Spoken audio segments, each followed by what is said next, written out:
Right now, because we have breaking news at this moment, and Shams joins us live in advance of the lottery with that and the latest on Giannis and his future. Shams, take it away. What do we have? Greeny, I'm here in Chicago. Sources tell me that Giannis Antetokounmpo, for the first time in his career, is open-minded about exploring whether his best fit moving forward is outside of Milwaukee. So whether he's going to remain as a Milwaukee Buck or move on potentially, he's going to explore that, spend time exploring that, considering those options. And this is really the summit of Giannis Antetokounmpo here in Chicago. You have all 30 teams, all 30 decision makers here, agents here, and those conversations will be naturally substantive and free-flowing. He is the biggest domino in the NBA right now. He's a 30-year-old in the prime of his career, and his potential availability is something that all 30 teams, 29 teams outside of Milwaukee are monitoring. And John Horst, the Bucks general manager, he has reshaped this team multiple times, retooled this team, added talent, brought them their 2021 NBA championship. But they're going into this offseason really depleted on a lot of their resources. They have one first-round pick. They have eligible to be traded. They're not really a cap space team. They're very top-heavy as far as salaries, and we know there's that $54 million salary slot with Damian Lillard, and his performance next season is going to be in jeopardy because of that Achilles injury. And so all eyes here in Chicago are on Giannis Antetokounmpo and his future and what it means for potential contenders, teams trying to take that next step. Obviously, his availability is something every team is going to be monitoring, but he's played 12 years there. There's a lot of equity there, and so he's going to have really the next few weeks to explore his options. All right, obviously enormous. I'm doing this from off the top of my head. He has 2 years left on his deal, right, Shams? Which means he has a good deal of control over his circumstance, but not quite the level that some players do when it's like, okay, I got 1 year left, either trade me or I'm out the door. As best you can, Shams, walk us through what we should expect a timetable to look like. Now you've broken this news. Now what happens? Well, his agents are actually based here in Chicago. Everyone's going to be here in Chicago, and these conversations, team to team, really every single, really contingent party around the NBA. I would expect these conversations to go on this week, over the next several weeks. The draft, of course, is in June, and so between now and June's NBA draft, that's really the period where a player like a Giannis Antetokounmpo and then Kevin Durant elsewhere in the NBA, where there's going to be conversations, there's going to be dialogue as far as what that best fit is, either the player staying or potentially leaving. Windman, you have been talking about this night and how it factors into the Giannis of it all. So now we hear this from Shams. Windman, fill in some blanks for me here as far as how tonight will impact what happens. Let's just make this clear. Tonight is about two players, Cooper Flagg and Giannis Antetokounmpo, okay? Cooper Flagg's going to find out where he's going, and Giannis Antetokounmpo is going to find out which teams potentially have the strongest hand. Because this is a top-heavy draft, anybody in the top 4 picks is going to be exciting.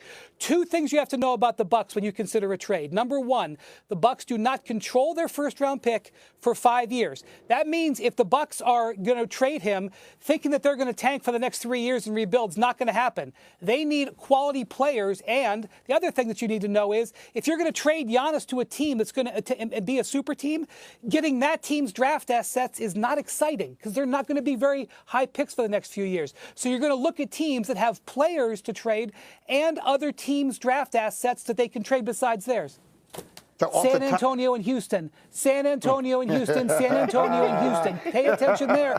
And the other thing is Brooklyn, because Brooklyn has Phoenix's future drafts, yes, but Brooklyn's current players, not that strong, not as exciting of a player acquisition. The other team to watch, the New Orleans Pelicans. Why would I say to watch the New Orleans Pelicans? Because the New Orleans Pelicans control the next 3 drafts of the Milwaukee Bucks. And if you're going to do a deal with the Bucks and you want to open the door for them to do a rebuild, you may have to go to New Orleans, try to get the Milwaukee stuff out of New Orleans, and then offer it back to the Bucks. Of course, the Pelicans could make their own offer, but I suspect that what they're going to try to do is a 3-team trade.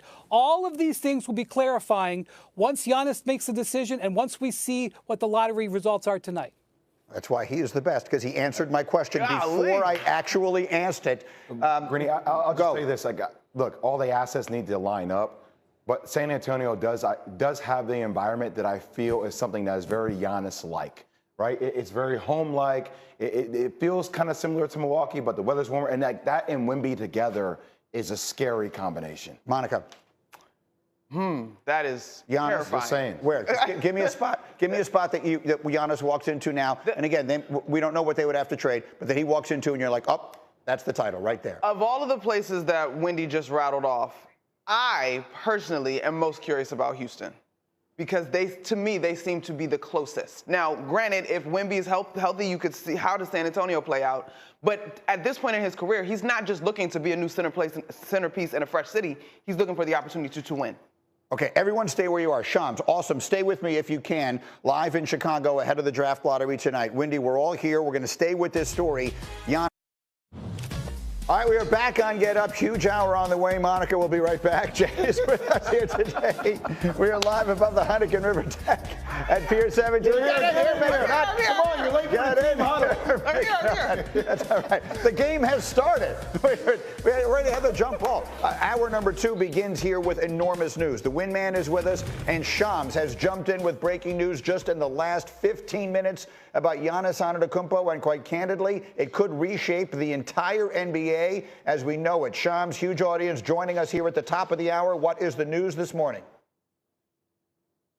Greeny, Giannis Antetokounmpo, the two-time NBA MVP, he has not made any firm decisions about his future, but sources tell me for the first time in his 12-year NBA career, he is open-minded about whether his best fit is in Milwaukee or playing elsewhere and exploring what those options outside of Milwaukee look like. Is it sensible for him to potentially leave? And I'm here in Chicago.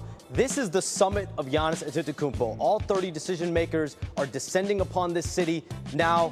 Agents all in town. There's going to be plenty of natural, substantive conversations that are going to be taking place here. And we've known over the last several years, Giannis Antetokounmpo has been very open-minded about at least expressing that he is going to explore options because his goal is to win a championship. He said it over the years that my goal, I only want to win and compete for rings. He said it on his brother Tanas's podcast last month that if I don't retire, if I retire without winning a second championship, he's not going to be able to essentially sleep at night. And so that's his goal.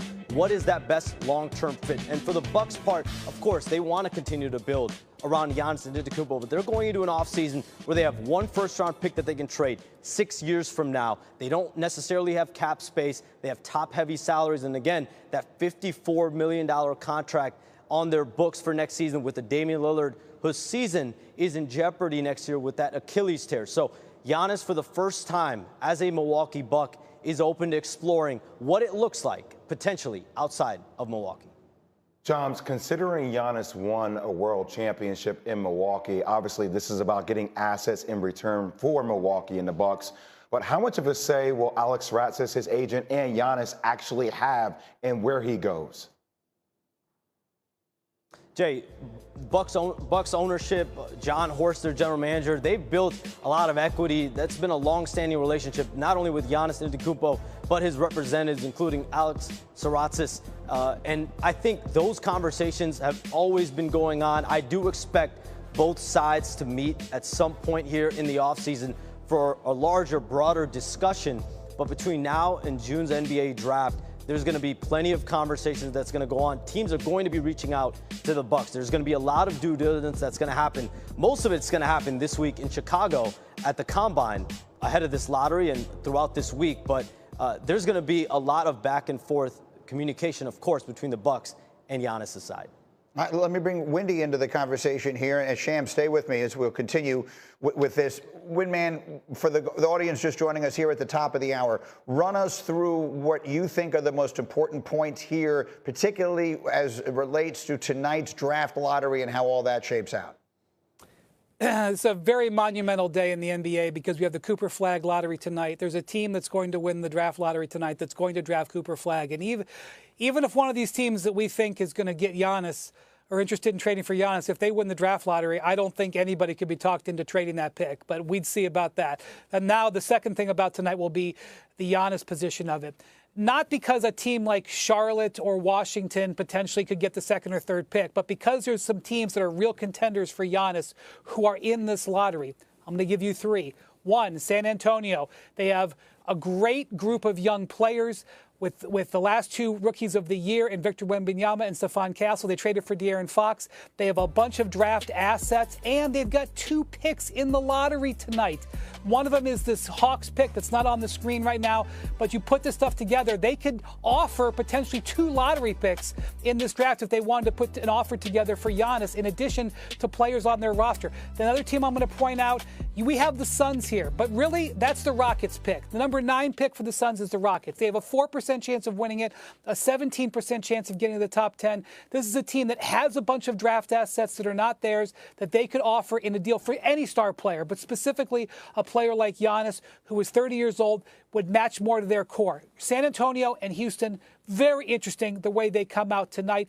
And then the third team I'm going to mention is Brooklyn.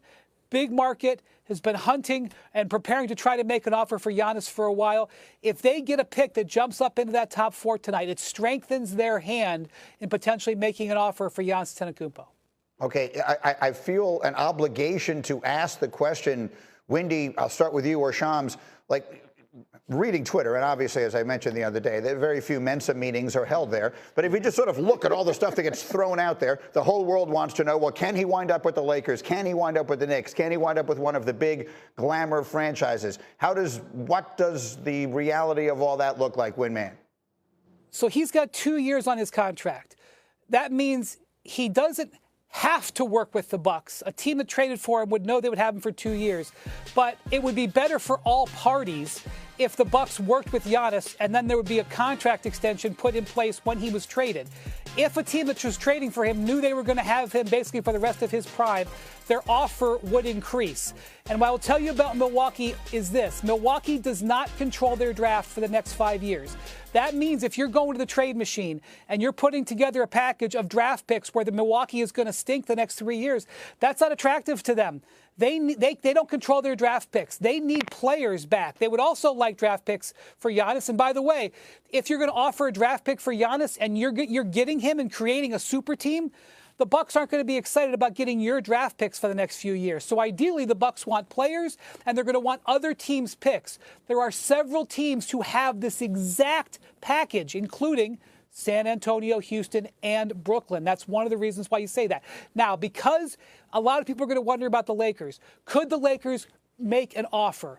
Yes. Could Giannis come in and say, I am going nowhere but the Lakers? Yes. And if that happens, that would increase it. But I don't think the Lakers or the Knicks could make an offer that's in the top 5 or 6. But because Giannis potentially has agency in this, then you would say that his words would matter a lot. Monica, let me come to you on all of this. We've got, obviously, Giannis, one of the glamour stars in the sport. He has done unbelievable things in Milwaukee. He brought that city a championship and all that. And clearly, just from the outside looking in, it looks like it has run its course. That team has done everything it can to put a title contender around him, and it just didn't work out. Didn't work out with Dame and whatever else the case may be. So as you hear these possibilities, San Antonio, Houston, Brooklyn, people are going to talk about the Knicks because they're the Knicks. People are going to talk about the Lakers because they're the Lakers. What are you thinking about Giannis? To me, he's made it very clear, and we just heard from Shams, he wants to win again, right? So of the 3 teams that Wendy just gave us, I think the Rockets are probably the closest. Now, there's some questions about San Antonio. You might say they could be as close if Wemby is healthy and this blood clot situation is not something that's going to linger. But literally right now, based on what we just saw, the Rockets' issue was being able to score, not defense. That, to me, fits what Giannis wants. Can I give you one? And their name was not mentioned, but just think about what this pairing would be able to be in the Western Conference. Do not discount the Golden State Warriors. Do not discount Mike Dunleavy, having Jimmy Butler there as an asset, having pods, having picks that they can utilize in the future. Just think about Giannis and Steph Curry playing together on the same team.